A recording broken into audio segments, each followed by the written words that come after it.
Hello everyone, welcome to our channel. आज start करेंगे हम मैग्नेटिज्म के बेसिक्स के बारे में, जो हमने यूनिट नंबर 3 में है। ठीक है, यूनिट नंबर 3 बेसिकली ट्रांसफार्मर के ऊपर बेस्ड है, लेकिन उससे पहले हमें कुछ मैग्नेटिज्म के कॉन्सेप्ट पता होने चाहिए। ठीक है, अब देखिए दूसरी चीज़ क्या है कि हमने unit number 1, unit number 2, unit number 5 हमारे पूरे चैनल पे कवर कर दी है। अगर आपको कोई भी डाउट हो तो आप हमारे चैनल पर क्लिक करके उसके प्लेलिस्ट सेक्शन में जाकर देखिए, क्योंकि प्लेलिस्ट में सारे ऑर्डर वाइज अरेंज्ड है और यूनिट वाइज मैंने उन वीडियोज़ को लगा दिया है। ठीक है, तो आप उसमें से चेकआउट कर सकते हैं जिसमें भी आपको डाउट हो। अब हम आगे बढ़ते हैं। ठीक है, अब देखिए सबसे पहला पॉइंट है कि plot of B versus H is a magnetization curve. देखिए बी होता है मैग्नेटिक फील्ड, एच होता है मैग्नेटिक फील्ड इंटेंसिटी, और इन दोनों के बीच की कर्व क्या कहा गया है? मैग्नेटाइजेशन कर्व कहा गया, या इसे कई बार बीएच कर्व भी बोला जाता है। फिजिक्स लैब में कई बार हम प्रैक्टिकल करते हैं तो ये देखते हैं। देखिए अगला देखिए, इसमें मैंने लास्ट में लिखा हुआ R equals to L upon mu है। अब इसके बारे में थोड़ा बाद में जानकारी दूंगा, पहले नेक्स्ट सेकंड पॉइंट पे आते हैं। बी इक्वल्स टू फाई है। देखिए बी होता है फाई अपॉन में एरिया। ये तो आपको पता है कि बी क्या होता है? फ्लक्स अपॉन में एरिया। फ्लक्स की यूनिट होती है वेबर, बी और एरिया की यूनिट क्या होती है? Metre square. तो फ्लक्स तो बी की यूनिट क्या हो गई, मतलब मैग्नेटिक फील्ड की यूनिट क्या हो गई? वेबर पर मीटर स्क्वायर, या कई बार इसे टेस्ला भी बोला जाता है, क्योंकि टेस्ला साइंटिस्ट ने मैग्नेटिक फील्ड की खोज करी थी। अब देखिए अगला है and phi equals to M M F upon reluctance. देखिए एम एम एफ जैसे कि हम इलेक्ट्रोमोटिव फोर्स पढ़ते आ रहे हैं, that is E M F. Similarly एक मैग्नेटोमोटिव फोर्स होता है जो मैग्नेटिक सर्किट में लगता है। ठीक है, नेक्स्ट टर्म के बारे में डिस्कस करेंगे वो है रिलक्टेंस। जो फॉर्मूले मैंने इसमें लिखे हुए हैं ये सारे बहुत ज़्यादा इंपॉर्टेंट है और अक्सर इनके ऊपर क्वेश्चन आते हैं। ठीक है, अब देखिए बात करते हैं रिलक्टेंस के बारे में। तो देखिए रिलक्टेंस का मैंने फॉर्मूला दिया, that is nothing but length upon में म्यू है। जहाँ पर म्यू क्या है? एब्सोल्यूट, या हम क्या एब्सोल्यूट नहीं कहेंगे, हम कहेंगे मीडियम की परमिबिलिटी। मीडियम की कितनी परमिबिलिटी, उसको म्यू से डिनोट करा गया है। और मीडियम की परमिबिलिटी को और अगर हम तोड़ें तो उसे क्या कहेंगे? It is a product of the absolute permeability into the relative permeability. ठीक है, रिलेटिव परमिबिलिटी और एब्सोल्यूट परमिबिलिटी का मल्टीप्लाई म्यू दे देता है, म्यू एम दे देता है। ये म्यू बोल सकते हैं या इसे म्यू एम बोल सकते हैं। ठीक है, क्योंकि ये मीडियम की परमिबिलिटी है।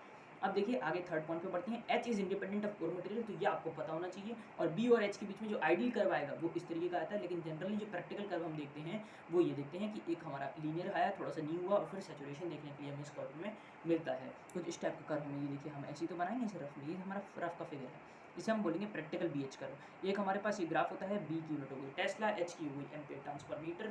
ठीक है, और ये कई बार पूछा जाता है कि इसमें से कौन सा प्लॉट करना है, फर्स्ट सेकंड थर्ड दे दिया था, आपको प्लॉट करना पड़ेगा, तो ये क्वेश्चन आपका हिट हो जाती है। अब देखिए फोर्थ पॉइंट बहुत ही ज़्यादा इंपॉर्टेंट है, क्योंकि इसमें सारे इंपॉर्टेंट फार्मूलाज डिस्कस्ड हैं जो अभी आपको लगाने हैं न्यूमेरिकल्स में, जो डिस्कस करूँगा मैं इसमें। ठीक है, तो देखिए N I equals to phi R. N I का फॉर्मूला होता है phi R, that is the magnet. N क्या है? नंबर ऑफ टर्न्स, आई क्या है? करंट, फ्लक्स, फाई क्या है? फ्लक्स, आर क्या है? रिलक्टेंस। दूसरा formula H equals to N I by L, ये भी फॉर्मूला आपको याद रखना है। H equals to N I by L क्या होगा?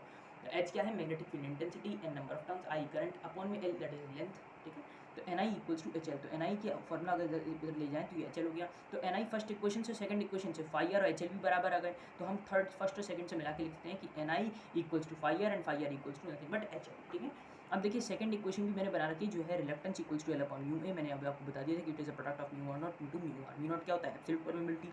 अब देखिए नेक्स्ट कंसेप्ट जो मैंने हल्की सी ब्रैकेट में बना के कवर अप करने की कोशिश करी है वो है कि ये होती है हमारी एक मैग्नेटिक सर्किट, कि जिसमें हमने करंट फ्लो करा दिया, नंबर ऑफ टर्न्स एन मान लीजिए मैंने दे दिया, इसमें नंबर ऑफ टर्न्स कितने हैं? एन दे दिए मैंने। ठीक है, जो बाइंडिंग करी गई है, और अंदर बीच में जो फ्लक्स फ्लो कर रहा है उसे बोला गया मैंने फाई। उसे क्या बोल दिया मैंने? फाई बोल दिया। ठीक है, फ्लक्स इसे करंट बोला जाता है, तो यहाँ पे फाई फ्लो करता है। मैग्नेटिक सर्किट में फ्लक्स फ्लो करता है, और नॉर्मल सर्किट में जो हमारी इलेक्ट्रिक सर्किट होती थी उसमें करंट फ्लो करता था। बीच में हमने लेंथ दे दी है, लेंथ ऑफ एयर गैप, जो पी और यू के बीच में है, ये हमने यू बोल दिया मान लीजिए। ठीक है, तो पी और यू के बीच में लेंथ एयर गैप की कितनी है? एल जी है। अब हम इसकी इक्विवेलेंट इलेक्ट्रिक सर्किट बनाएंगे, तो ये कौन सी सर्किट है? ये हुई हमारी मैग्नेटिक सर्किट। ठीक है, मैग्नेटिक सर्किट, और मैग्नेटिक सर्किट को हम किस में कन्वर्ट कर रहे हैं? इलेक्ट्रिकल सर्किट, और फिर इसकी एक इक्वेशन लिख देंगे। ठीक है, तो ये आपको कन्वर्जन पता होना चाहिए, क्योंकि ये फाई हो गया। अब देखिए ये हमारा हमने ऐसे माना है, तो करंट ऐसे जा रहा है तो फ्लक्स हमारा ऐसे चले जाएगा। ठीक है, तो हमने फ्लक्स को ऐसे बोल दिया नेगेटिव टू पॉजिटिव। ठीक है, तो हमने ये पोटेंशियल ले लिया। Are I reluctance of iron, क्योंकि कुछ आपकी रिलक्टेंस आयरन की भी होगी, जैसे रेजिस्टेंस कुछ वायर की भी होती थी, तो वो तो हम नेग्लिजिबल मान लेते थे। ठीक है, अब सिमिलरली कुछ रिलक्टेंस एयर गैप की भी होती थी। अब देखिए क्या होगा, तो ये हमारा लूप रूल लग गया, हमने एक क्लॉकवाइज डायरेक्शन मान ली, तो plus N I minus of I R I, यहाँ पे आई नहीं होगा, यहाँ पे फाई हो जाएगा, तो फाई आर आई आ जाएगा, minus of phi R G हो जाएगा। ठीक है, तो इस तरीके से हमारा जो पूरा केवीएल की तरह लिखा जाता है। अब देखिए नेक्स्ट टॉपिक के ऊपर आता हूँ। अगला देखिए बी एच कर्व। आपको बी एच कर्व दिख रहा होगा, जो मैंने कुछ इस तरीके का बनाया है, आपने देखा भी होगा, क्लास 12 में भी पढ़ के आ रहे हैं ये सब चीज़ें। ठीक है, बेसिक है बिल्कुल। देखिए अब मैंने कुछ नाम दिए इसमें, ओ सी जिसे बोला गया कोर्सिव फोर्स, और जिसे मैंने एच सी से रिप्रेजेंट कर दिया। स्टैंडर्ड बुक्स में इस तरीके से दिखाया गया, तो बस इस तरीके से हमने रिप्रेजेंट कर दिया। देखिए एक बी आर है जिसे ओ बी डिस्टेंस है, उसको मैंने बोल दिया रेजिडुअल फ्लक्स या रेमिनेसेंस। इसे कई बार रेजिडुअल मैग्नेटिज्म भी बोला जाता है। तो आप और डाल के लिख सकते हो रेजिडुअल मैग्नेटिज्म, रेजिडुअल मैग्नेटिज्म, ठीक है, रेजिडुअल मैग्नेटिज्म। तो देखिए इसमें क्या होता है, कोर्सिव फोर्स। पहले बात करते हैं कोर्सिव फोर्स क्या होता है। तो उससे पहले और बात करने से पहले थोड़ा कर्व को समझते हैं। देखिए ओ से ए की तरफ जो कर्व जा रहा है उसे बोलते हैं फॉरवर्ड मैग्नेटाइजेशन प्रोसेस। ध्यान रखिएगा, एक एक वर्ड को नोट कर लीजिए। ओ से ए जाने की प्रोसेस को बोलते हैं फॉरवर्ड मैग्नेटाइजेशन प्रोसेस, क्योंकि एक्सप्लेन करने के लिए आता है कि बी एच कर्व बनाए उसे एक्सप्लेन करें। तो आप ये सब चीज़ें लिख के आएंगे कि कोर्सिव फोर्स क्या है, रेजिडुअल फ्लक्स क्या है, और कौन से कितने डिस्टेंस को रेजिडुअल फ्लक्स कहा गया, कितने डिस्टेंस को कोर्सिव फोर्स कहा गया, ठीक है, जब एक्सप्लेन करने के लिए आता है 5 से 6 नंबरों में या 10 नंबरों में, ठीक है, उस समय आप एक्सप्लेन करेंगे। दूसरा ये भी कहेंगे कि ओ से ए होता है फॉरवर्ड मैग्नेटाइजेशन प्रोसेस। ए से सी देखने में तो रिवर्स लग रहा है, लेकिन ऊपर है ग्राफ के, तो हम बोलेंगे फॉरवर्ड डीमैग्नेटाइजेशन प्रोसेस, लेकिन डीमैग्नेटाइज होते हैं, ठीक है। सी से ई अगर बात करें तो सी से ई क्या है, रिवर्स है, तो हम बोलेंगे रिवर्स, लेकिन कौन सी है, मैग्नेटाइजेशन हो गई इस बार, ठीक है। तो यहाँ पे मैग्नेटाइजेशन हो गई, और ये कैसी हो गई, ये हो गई रिवर्स डीमैग्नेटाइजेशन प्रोसेस। इस तरीके से प्रोसेस चलती रहती है, हमारा बीएच का प्लॉट हो जाता है। कोर्सिव फोर्स क्या होता है, देखिए कोर्सिव फोर्स की सिंपल डेफिनेशन मैं बोल रहा हूँ, अगर आपको नोट करनी है तो आप नोट कर लीजिए, हल्की हल्की वीडियो में आप हल्की कर दीजिए, स्पीड को सुन लीजिए, ठीक है। देखिए मैं फिर से रिपीट कर रहा हूँ, कोर्सिव फोर्स होता है the opposing magnetic field intensity that must be applied to a magnetized material to remove the residual magnetism, ठीक है। तो हमने क्या कहा, हमने कहा कि जो अपोजिंग मैग्नेटिक इंटेंसिटी जो किसी भी मैग्नेटाइज्ड मटेरियल पे लगानी है हमें, कि जिससे उसकी जो रेजिडुअल मैग्नेटिज्म है, जो उसकी बची हुई मैग्नेटिज्म है, उसे हमें हटाने के लिए जो हमने अपोजिट मैग्नेटिक फील्ड इंटेंसिटी लगाई, उसे बोला गया कोर्सिव फोर्स, ठीक है। तो ये आपको ध्यान रखना है, ठीक है, ये जनरली पूछा जाता है, ठीक है। तो कोर्सिव फोर्स समझ में आ गया। कोर्सिव फोर्स क्या है, कोर्सिव फोर्स जो हमारा अपोजिंग मैग्नेटिक फोर्स, जो हमारा अपोजिंग मैग्नेटिक इंटेंसिटी हमने लगाई जब कोई भी मटेरियल मैग्नेटिक फील्ड में नहीं था और अब उसमें रह गया है मैग्नेटिज्म, तो उसको हटाने के लिए जो हमने फोर्स लगाया उसे बोला गया coercive force. Similarly residual flux, नाम से पता लग रहा है रेजिड्यू, कुछ बचा हुआ, ठीक है। तो रेजिडुअल फ्लक्स का मतलब होता है ऐसा फ्लक्स जो मैग्नेटिक मटेरियल में, उस मटेरियल में बचा हुआ है जबकि मैग्नेटिक फील्ड जीरो हो गई, तो उसको बोला गया रेजिडुअल फ्लक्स। सिंपल डेफिनेशन में हम बोलेंगे तो हम इसे बोलेंगे the magnetic flux density that remains in a material when the magnetic field is zero, ठीक है। तो अगर आपको इसे लिखना है तो आप पेपर पे लिख सकते हैं, ठीक है, तो वो ज़्यादा सही रहेगा। लिख लेंगे तो क्योंकि कई पेपर में आ जाता है, तो इस तरीके से पूरा एक्सप्लेन कर देंगे। मैंने आपको इसमें 10 मार्क्स का पूरा बीच कर सही करा दिया। अब देखिए नेक्स्ट सवाल के ऊपर। तो देखिए क्वेश्चन में क्या दिया हुआ है, एक रेक्टेंगुलर कोर है जिसकी डायमेंशन 100 × 80 और स्क्वायर साइड दी हुई है 4 सेंटीमीटर की। स्क्वायर साइड 4 सेंटीमीटर की नहीं है, बल्कि स्क्वायर की जो बगल का डिस्टेंस है उसे हमें बोला गया 4 सेंटीमीटर, मतलब distance of this square to the biggest rectangle is that it is 4 centimetre, ठीक है। 96 सेंटीमीटर, देखिए इसकी वही तो निकल जाएगी, अगर हम इसकी वो निकालना चाहें लेंथ, तो 100 - 4 96 सेंटीमीटर, तो बस मैंने लिख दिया है। मेनली ये दिया हुआ है, स्क्वायर साइड नहीं बोलेंगे, इसे हम ये बोलेंगे कि स्क्वायर के से इसका जो डिस्टेंस है उसे हम कहेंगे, ठीक है। तो स्क्वायर डिस्टेंस टू रेक्टेंगल, तो आप यहाँ लिख दीजिए स्क्वायर डिस्टेंस टू रेक्टेंगल, ठीक है।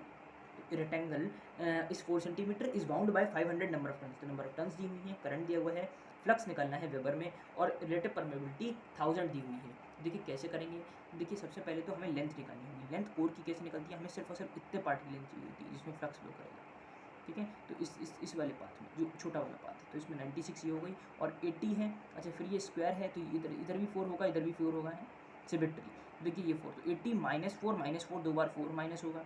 तो देखिए मैंने एक बार क्यों माइनस करा है, क्योंकि अभी तो सिर्फ मैं एक पर्टिकुलर साइड के लिए चल रहा हूँ ना। 2 से मल्टीप्लाई करने का मतलब है कि अब वो 80 - 4 दो बार ही हो गया एक तरीके से।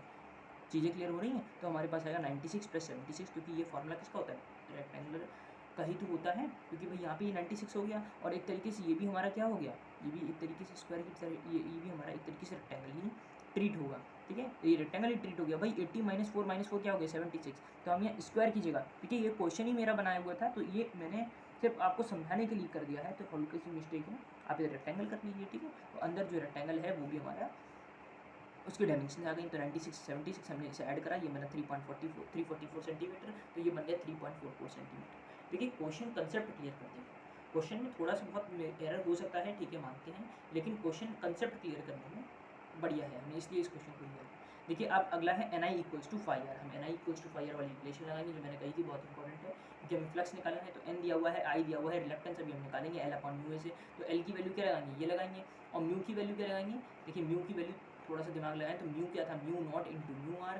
अच्छा ये कैसा है हमारा, तो म्यू, देखिए μ0 को हमारा जो आपने फॉर्मूला पढ़ा होगा मैग्नेटिक फील्ड में, μ0/4π किसके बराबर होता है, 10⁻⁷ के बराबर होता है ना, यही तो फॉर्मूला होता है। तो म्यू नॉट की वैल्यू 4 पाई इंटू 10⁻⁷, तो बस वही हम यहाँ पे कर देते हैं। तो देखिए 100 इंटू 5 इंटू 3.44 अपन में म्यू है, मैंने यहाँ पे वैल्यू रखी नहीं है, म्यू की वैल्यू क्या रखेंगे आप, तो म्यू होता है म्यू नॉट म्यू आर, तो म्यू नॉट की वैल्यू ये आ जाएगी पूरी, ठीक है। और म्यू आर की वैल्यू ये देखिए फिगर में दी हुई है आपको, ये क्वेश्चन में दी हुई है, सॉरी 1000, ठीक है। 1000 में आप इसमें पुट कर देंगे, इससे आप पूरा वैल्यू पुट करेंगे, निकालेंगे, सबको अपनी स्टैंडर्ड वैल्यू में रखिएगा। एरिया किस में दिया हुआ है, तो देखिए एरिया जो है आपको दिया हुआ है, हाँ एरिया नहीं दिया हुआ है, तो देखिए एरिया कैसे निकालेंगे, ठीक है। एरिया आपको उस कॉइल का निकालना है, तो देखिए एरिया कैसे निकलेगा, तो एरिया देखिए ये 4 है, और अगर मैं इसका छोटा सा पार्ट देखूँ तो ये देखिए ये हमारा एक इस तरीके से ये हमारा 4 हो गया, ठीक है, और ये भी हमारा 4 सेंटीमीटर हो गया। तो 4 और 4 कितना हो गया, 16 हो गया। 4 इंटू 4 स्क्वायर का एरिया कितना हो गया, 4 इंटू 4, तो ये 4 हो गया, ये भी 4 हो गया, तो 4 इंटू 4 इज नथिंग बट 16, तो 16 सेंटीमीटर स्क्वायर। इसको मीटर स्क्वायर में काउंट करेंगे तो ये बन जाएगा 16 इंटू 10⁻⁴। तो मैंने आपको सबकी वैल्यू बता दी क्या क्या रखेंगे, उससे फाई की वैल्यू आ जाएगी ये, ठीक है। तो फाई की वैल्यू हमारे पास ये आ गई। अब देखिए पूछा क्या गया था, इसमें फाई पूछा गया, मान लीजिए इसमें वेबर पर मीटर स्क्वायर में मैंने पहले लिख दिया था, तो तब बी पूछा गया था इसमें, ठीक है। तो बी में कैसे निकालेंगे, देखिए बी होता है फ्लक्स अपॉन एरिया, तो फ्लक्स की वैल्यू रखिए, एरिया की वैल्यू रखिए, आंसर आ गया आपके पास। फ्लक्स आपने यहाँ निकाला है, तो बी की वैल्यू किस में आएगी, वेबर पर मीटर स्क्वायर में, या आप बोल सकते हैं टेस्ला, ठीक है। तो इसी के साथ हम इस वीडियो को यहीं पे एंड करते हैं। कोई आपको डाउट आया हो तो आप इस कमेंट सेक्शन में पूछ सकते हैं, ठीक है। इसके अलावा और भी कोई आप सजेशन देना चाहें तो उसे कमेंट सेक्शन में मेंशन कर सकते हैं। आज के लिए इतना ही, thanks for watching, have a nice day.